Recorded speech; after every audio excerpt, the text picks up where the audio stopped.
Advocates say it codifies the right to abortion. Opponents argue it expands transgender rights and could take away parental rights. We're talking about Proposition 1, a ballot proposal all New Yorkers will be asked to vote on. As News 10 NBC investigative reporter Jennifer Lukey shows us, it's become a controversial topic as of late that seems to be dividing our community. Drive around our region and you'll see a lot of signs like this. Some vote no, some vote yes on Proposition 1. So what do you need to know if you're not overly familiar with what's on the back of the ballot? There's a lot of talk about Prop 1. I've seen a lot of crazy stuff in my 5 years in Albany, but this takes the cake.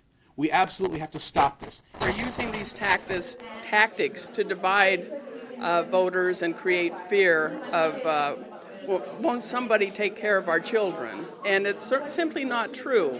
Let's start with the basics. The New York State Constitution currently protects against unequal treatment based on race, color, creed, and religion. If Prop 1 passes, it would protect against unequal treatment based on ethnicity, national origin, age, disability, sex, sexual orientation, gender identity, gender expression, pregnancy and pregnancy outcomes, as well as reproductive health care and autonomy. This is not about abortion. This is about something far more insidious, and New Yorkers have to know that. Republicans in the state Senate and those who support them say the proposition would give transgender athletes the constitutional right to compete in girls' sports. It's incredibly disappointing that this insane ideology is even being considered for the New York State Constitution.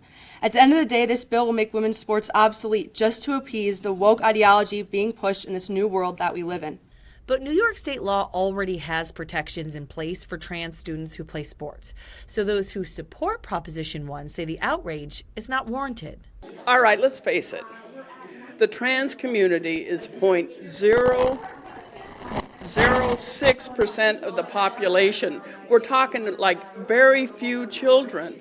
And I challenge anyone out there, how many trans children do you know? I mean, it really is misinformation and fear-mongering.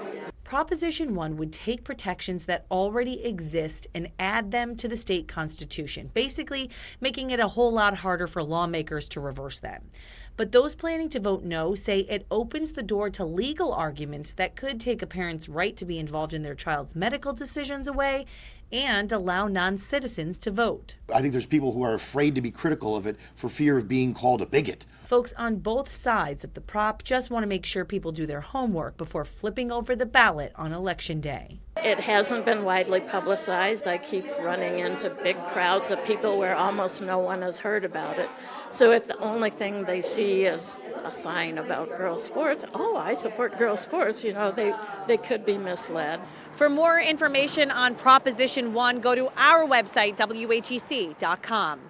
In Webster, Jennifer Lukey, News 10 NBC.